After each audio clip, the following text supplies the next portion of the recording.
Okay, we'll go ahead and get started here. I think I got plenty of power on the microphone. All right.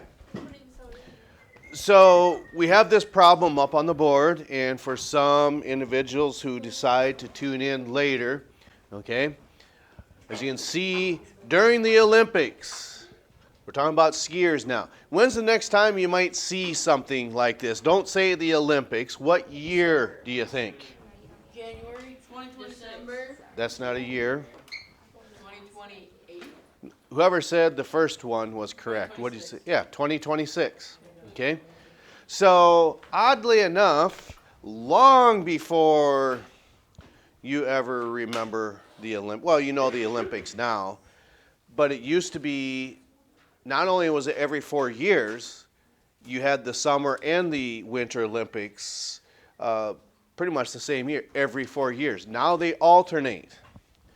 And for some reason, I don't know if it was the International Olympic Committee or IOC, back in 1992, long time ago, right, Mrs. Herbert? I don't mean to throw us in the same proverbial boat, but we are. We're that old. It was the Winter Games in Lillehammer, Norway. Okay, they decided they were going. No, it was 1994. That's when it was, because the Summer Olympics the Winter Olympics were taking place in France, I think, and then the Summer Olympics were in Barcelona, Spain in 1992. Then the committee decided, well, let's get these on alternating years. So every 2 years you have Olympic Games rather than waiting every 4 years. So I think it was 1994 they moved the Winter Olympics to Lillehammer, Norway, something like that. But anyway, this problem isn't that old, but it's just talking about Olympic skiers. Because do any of you ski? Let me ask that first. I've tried it too. I'm not good at it. Okay? And snowboarding, yeah, that could pertain to this too. Does anyone enjoy watching the Olympics? So, is there any part of so is it summer or winter? Or it doesn't matter? Summer. Okay. Well, now we're talking about the Winter Olympics. If you had your choice, what would you prefer to watch the most? Is it hockey? Is it bobsledding? Is it the luge? Is it skiing? Is it ski jumping? Okay. But anyway, with this, one of the things that we see is you're not always going to be solving for pressure all the time. All these story problems are not going to give you the variables that you solve for force. Maybe you have a force, you have to solve for something else. Maybe you have a momentum and you have to solve for something else. So we've been manipulating variables for ever since the last week of August. These problems just continually get to be more and more complex. And what we want you to do is be better at problem solving, okay? Because it's one of those aspects, believe it or not, we want you to be successful when you graduate high school. Believe it or not, being successful now will hopefully take you to your next, let's say, successful journey, whether that is technical school, the workforce, or college. Having a good work ethic will lead you to a better career. So where does that start? Well, you could say in any part of school, but especially high school, that goes in your transcript. Anyway, so in these Olympics, skiers will decide to change their skis depending upon the speed. Now, whether it's maybe the downhill or the slalom skiing, I know it's the grade of what the hill is how you determine the difference, okay? And I would be led to believe that, does anyone know the difference between maybe downhill, the skis now, downhill skiing as opposed to cross-country skiing? Which one would have a wider base to it, cross-country or downhill skiing? Would you really want to have a really wide ski to push through snow for, I don't know what it is. It's got to be 10 miles, I think. It might even be longer cross country. Depending on what trails you go on, yeah.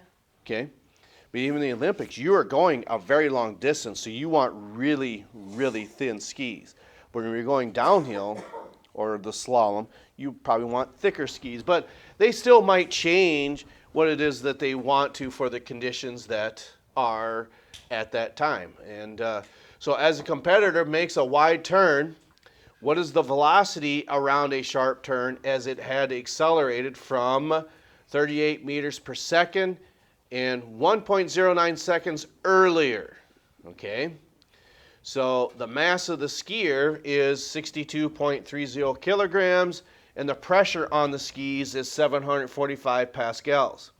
And the area is 0.3320 square meters. So this is what we're talking about. Usually we may give you the information, might be the mass of the skier, okay? Like you have here. Maybe how fast they're going, so you can solve for an acceleration. And then you might be given the area of the skis. And then we say, what is the pressure?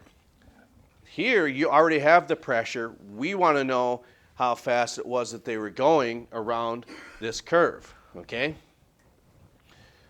So for the 26th now, 27, 26? For the 27th time, I see for some of us, we're just working so hard, we've already exhausted some of us, okay? So with that, okay, you've read the problem, and for the 27th time, what is the next thing you should do? Okay? Does it get annoying when we point that out every time? Should I just stop doing that? No. Okay? Well, maybe. And you're answering for your classmates. I think it's one of those things to where we were talking about this last hour with the zoology students. They're turning in diagrams. It's easy points. Take advantage of those easy points. Now, you might say, this is not easy, but my gosh, if you don't know what you're doing, why would you not do this? That I don't have an answer for that. You can form an answer, and we've done that. But anyway, moving forward, what do we know in this problem?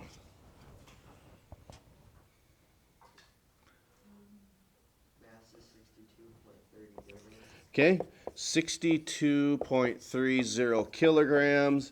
What else do we know? Time is 1.09 seconds. Okay. Acceleration is 38 meters per second. Okay. Is it really? Okay, how, and that's how we learn. How is this not an acceleration? Because it doesn't have a second. Yeah, because the label is telling you this can't be an acceleration. Okay? So if it's labeled in meters per second, it must be a what? Velocity. See, we throw these words in here. I'm not saying to intentionally trip you up, okay? Because another thing we were talking about last hour is for those of you who do like watching professional football, that game is moving so fast, okay? You just can't really tell what it's like when you are watching that on TV. And why do certain plays get reviewed? Because the game is moving so fast that you might not be able to see that in real time. Because when you're looking at a replay, is it time elapsed, or they just go through at the same speed as what you're watching with the naked eye? On the replay, do they slow it down? Yes, they slow it down a lot because, again, that game is moving so fast. Okay?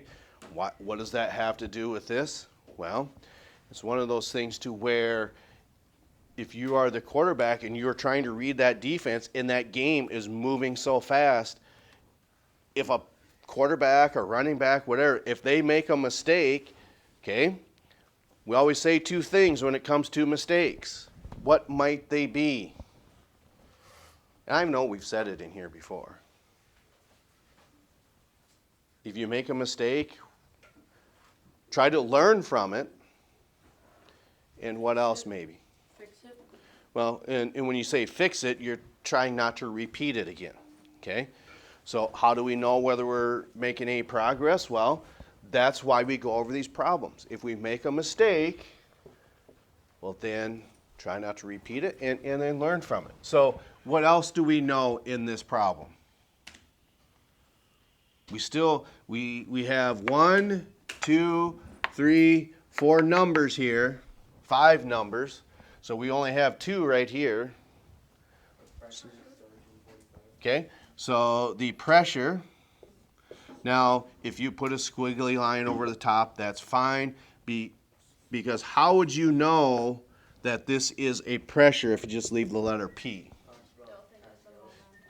Yeah, it talks about pascals, which is how you label pressure. Or it could be a Newton per meter squared, a Newton per centimeter squared. Those are all units for labeling pressure. Okay? What else do we know in this problem? Area. We know the area. So if you put a line over the top, that's fine too. But what is our area? 0.3320. And then what's the label for that? Okay? Meters squared, square meters. So that's how we keep this separate from an acceleration. It's not meters per second squared. Okay? So what is the question ultimately asking? We're still missing a number here. There's 5. We got 4. We need to find the... Well, okay, yes, we need to find them. That's true. But we have to account for one of these numbers yet. The initial velocity. Okay? How do we know that this is a velocity? Because it's meters per second and it's accelerated, so that means it's Okay, so let's start with 38 meters per second. Now, you had said that that's an initial velocity. How might we know that? because it says it accelerated. Because it said around this sharp turn, as it had accelerated from 38, okay, 1.09 seconds earlier. So that's saying this is where it started 1.09 seconds earlier. That must mean 1.09 seconds later it might be moving faster. Okay?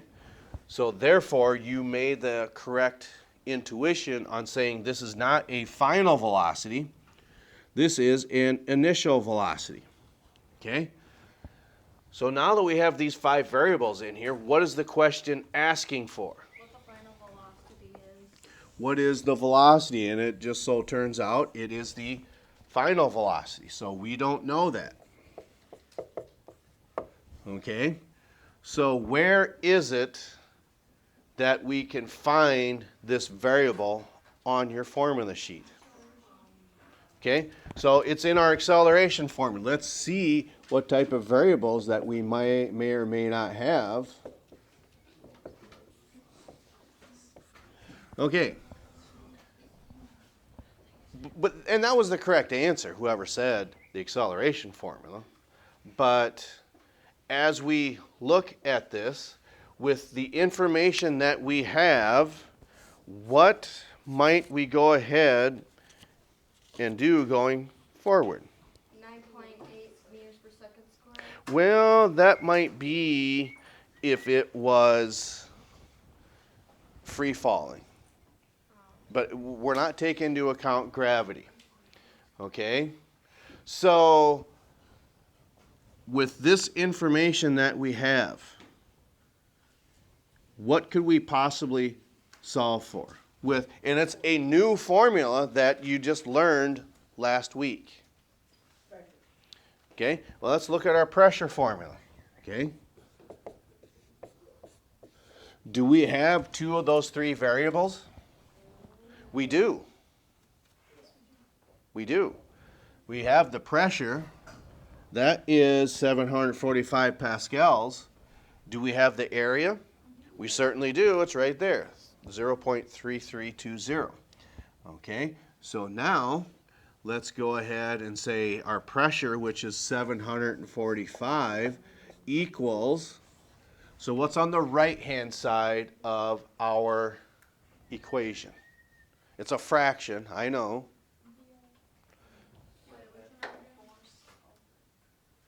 Yeah, we've got force over area. Do we know the force? Maybe ask Luke Skywalker. I know, right? Just use the force. Yeah, I like Star Wars too. Yeah. Yep. So we have our area, 0.3320. So how do we solve for this force then? We're going to cross multiply. That's exactly right. So upon doing that, okay, and to make sense of this, have we changed the value? We did this all the way back in August and September.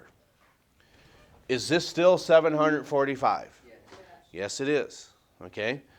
So what is 1 times F? That's just your force.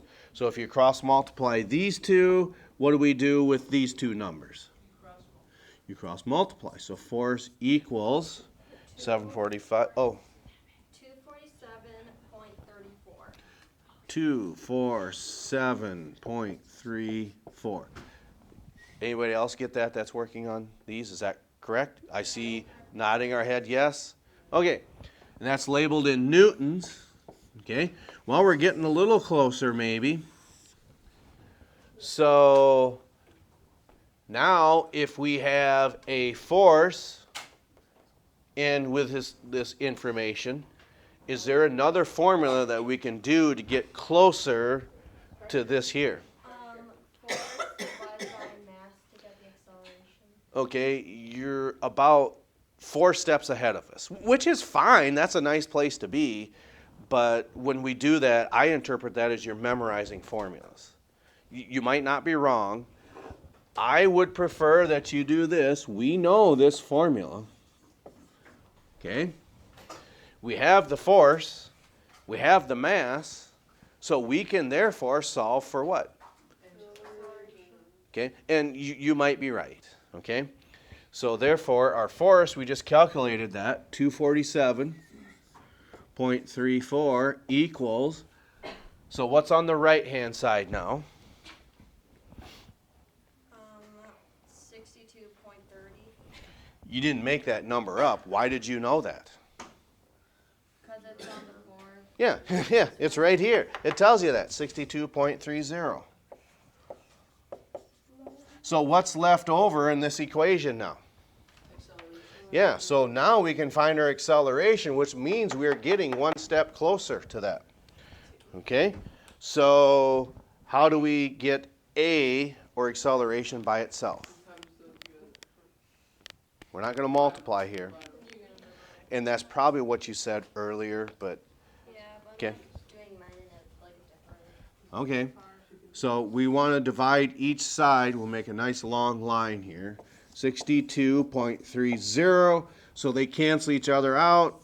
What is our acceleration then? Well, 247.34 divided by 62.3. You get 3.97. You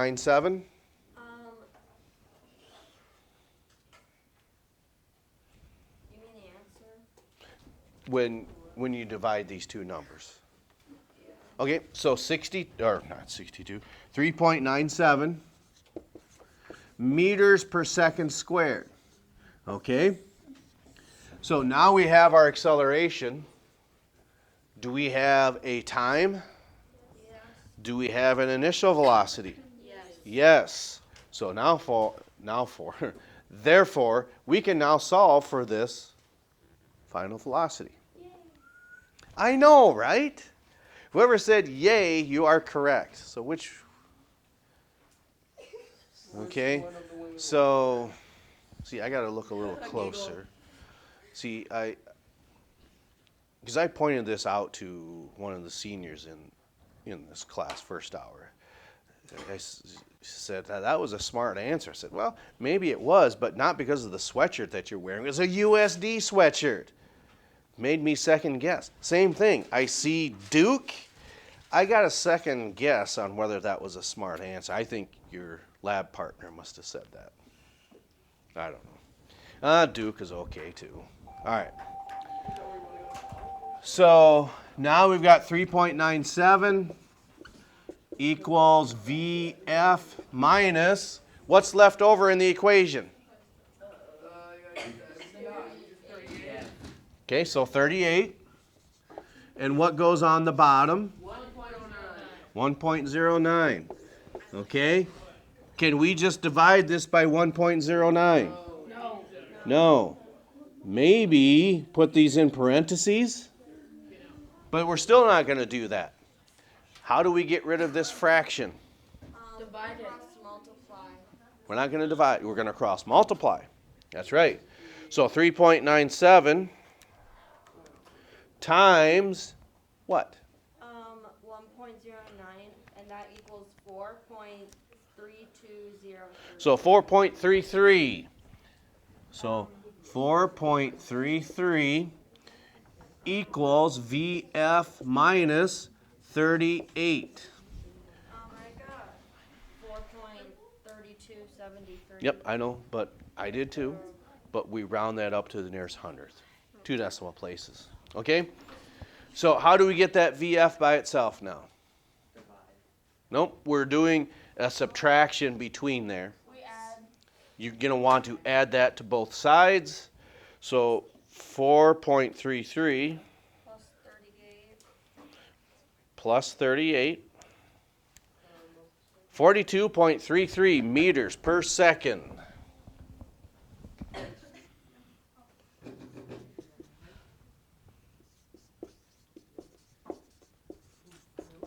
That is our final answer. So, when this individual is doing the men's or women's downhill, they are obviously moving quite fast. Okay? So 42 meters per second is cooking right along. Okay? So just think of the type of athlete you have to be able to perform at that level. Quite substantial. So if you remember from way back in August and then into first parts of September, I said, I highly recommend that you make a formula sheet, because then look at how many things we had to do first before you finally found the answer. That is why we go through these problems. I wouldn't expect you to be able to solve this on an exam or a problem quiz without talking about it first. That would be awful. But perhaps what's even more awful is choosing not to do this. I don't have an answer for. Okay. So, front row. Are we on the bus here? Middle row. Sorry, I couldn't see your thumb. Okay. Middle row. Back row. Back row. Back row. Okay. This is where we will stop because we are going to continue watching Unearthed. Our schedule says, okay, once we're done with this, if there's, oh boy, I need to see how much time is left because your vocabulary has been assigned. It is due on Wednesday, okay? And if it's done, then it's one less thing to have to worry about. Then I'll have a paper for you, and I want to see how much time is left on this video first. Okay, we got 10 minutes left on that video. Then I will sign your problem-solving paper, and this is where we will stop because we cannot put that on the Science Channel, this video. All right, that's all I have. We'll catch up to you next time.